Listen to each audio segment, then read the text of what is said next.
এরপর উত্তরীয় পরিয়ে সম্মান জানানো হচ্ছে শ্রীমতী মধুমিতা চৌধুরী মহাশয়াকে। এবং সর্বশেষে যাকে উত্তরীয় না পড়ালেই নয়, যার শব্দ প্রক্ষেপণে আমাদের শ্রুতি নাটক হয়ে উঠবে আরো আরো শ্রুতি মধুর, তিনি হলেন শ্রী রাজা চৌধুরী মহাশয়। আরো সহযোগী শ্রী রাজা চৌধুরী মহাশয়কে উত্তরীয় প্রদানের মাধ্যমে সম্মাননা জানানো হলো। এবার শ্রী সুরজিৎ মুখার্জি মহাশয় মেডেল পরিয়ে বরণ করে নিচ্ছেন আমাদের বিশিষ্ট অভিনেতা অভিনেত্রীদের। অভিনেতা শ্রী অরুণ মল্লিক মহাশয়কে মেডেল পরিয়ে সম্মান দেওয়া হলো। এরপর পালা শ্রীমতী মধুমিতা চৌধুরী মহাশয় এবং সবশেষে শ্রী রাজা চৌধুরী মহাশয়, তাকে মেডেল পরিয়ে সম্মাননা জানানো হলো। আমাদের অতিথি বরণের পালা শেষ। এবার আমরা আবার ফিরে যাব আমাদের সেই শ্রুতি নাটকের মূল অনুষ্ঠানে। শুনবেন শ্রুতি নাটক সর্ষে বনাম জিরে।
কেমন সাপের মতো গো ইলিশ মাছ কেমন দেখতে বৌদি, আহা জগজৈকা যেন রূপা তৈরি, দেখলে চোখ জুড়ায় যায়, এত সুন্দর যে লোকে কবিতা লিখা ফেলায়। এই সেই যে বসিত কনক কান্তি অমনীয় কার, ওটা তো তোপসে মাছ। তাই বুঝি?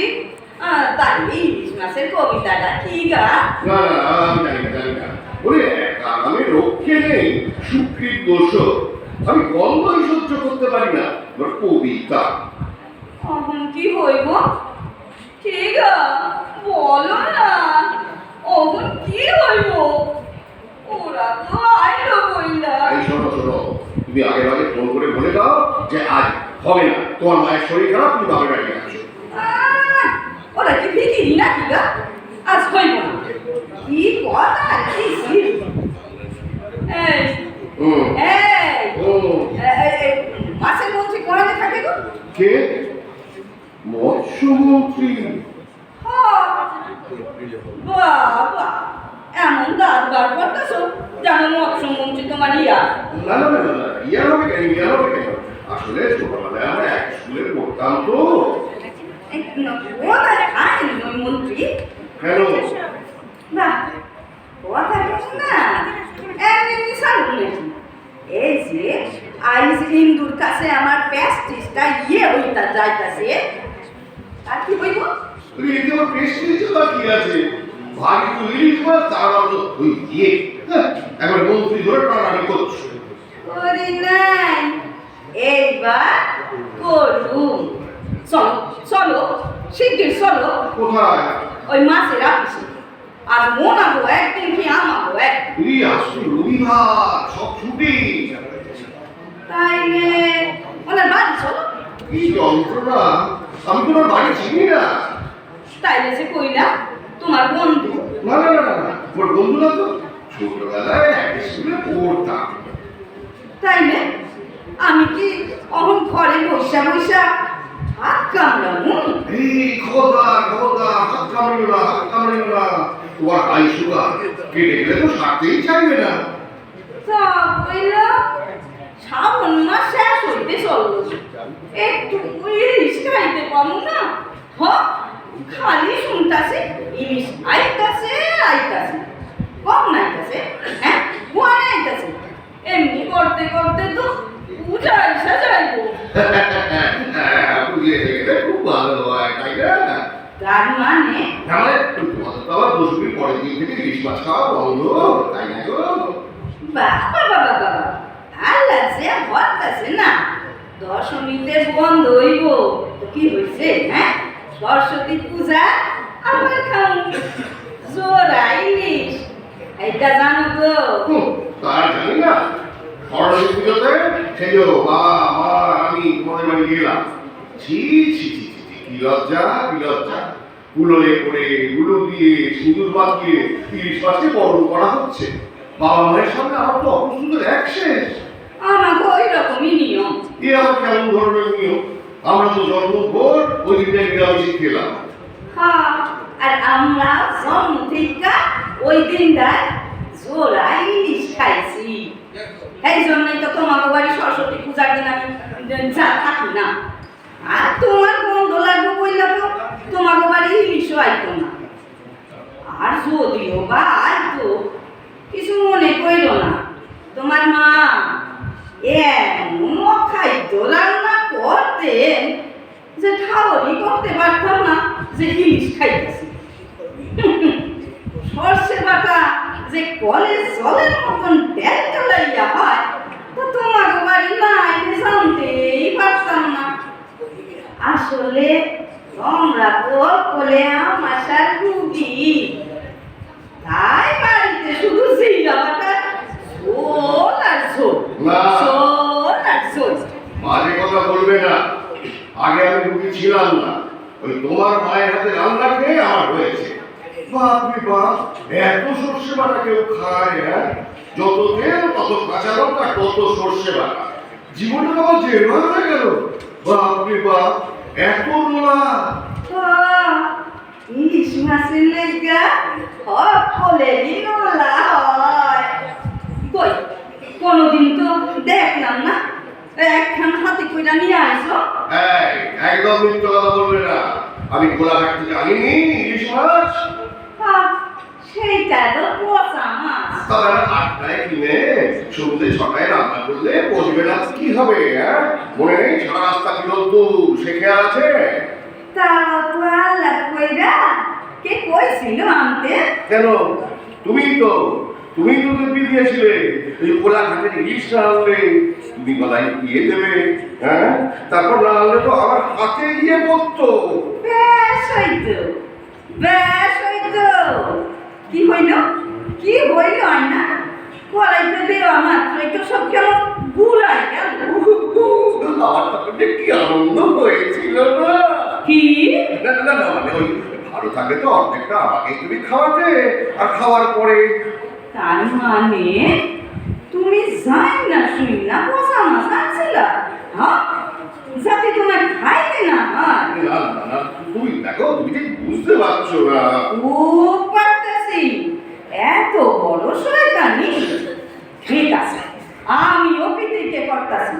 1 সপ্তাহের মধ্যে যদি আমি একখান বড় ইলিশে আধখান তোমাদের না খাওয়াইতে পারি তো আমার নাম ওরে বাবা, ওয়েট, আগে ভাগে দিল্লি করো না। মাছ তো তুমি নাও পেতে পারো। পামু। আমি ইলিশ পামু, কেউ আটকাইতে পারবো না। ওইসব মৎস্য হইব না। আমি বুঝা গেছি, আমি সব বুঝা গেছি। আমি মুখ্যমন্ত্রীর কাছে যাবো, জিগামু কই ইলিশ মাছ কই। হ্যাঁ, মুখ্যমন্ত্রী। রোজ খালি কাগজে গুলতা পেরিতাছে, ইলিশ আইতাছে। কোন আইতাছে? আমার মাতা। মুখ্যমন্ত্রী যদি না পারে, বাবা, তুমি কি ইলিশ খাওয়ার জন্য মুখ্যমন্ত্রীর কাছে যাবে? তিনিও যদি না পারে তাহলে ধর্ণা দিমু, মিছিল করবো, অনশন করবো।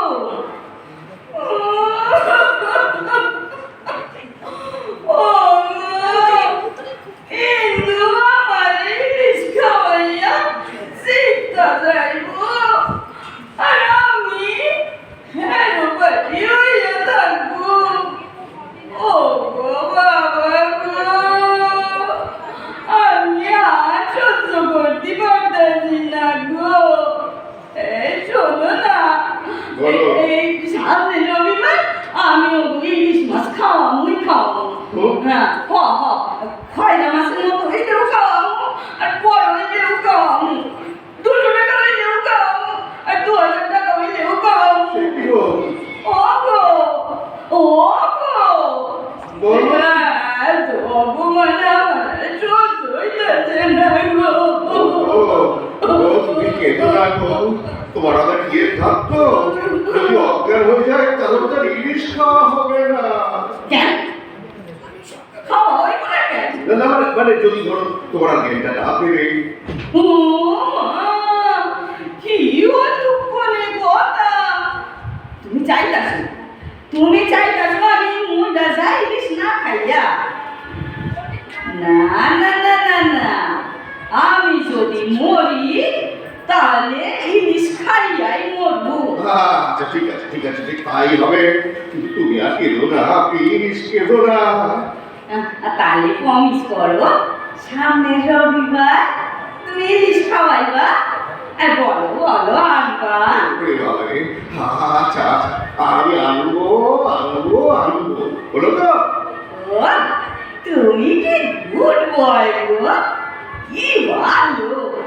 শোনো, যখন ইলিশ মাছ আনবা তখন একটু সারা পোনা মাইন গো।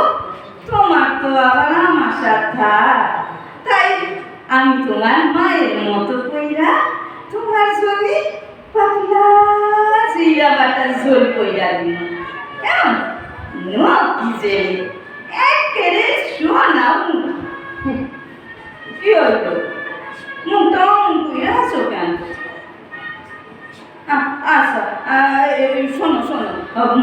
ওরে একবার আমি ফোন করি রাখি, হ্যাঁ, না এলে তো আবার আইয়া করবো। তাই করো, তোমার তাই ইচ্ছে। হ্যাঁ, হ্যালো, হ্যাঁ ইন্দু, এই শোন না রে, আজ আমার মায়ের শরীরটা না বড্ড খারাপ হইয়া গেছিল রে, তাই আজ হইল না রে, আর সামনের রবিবার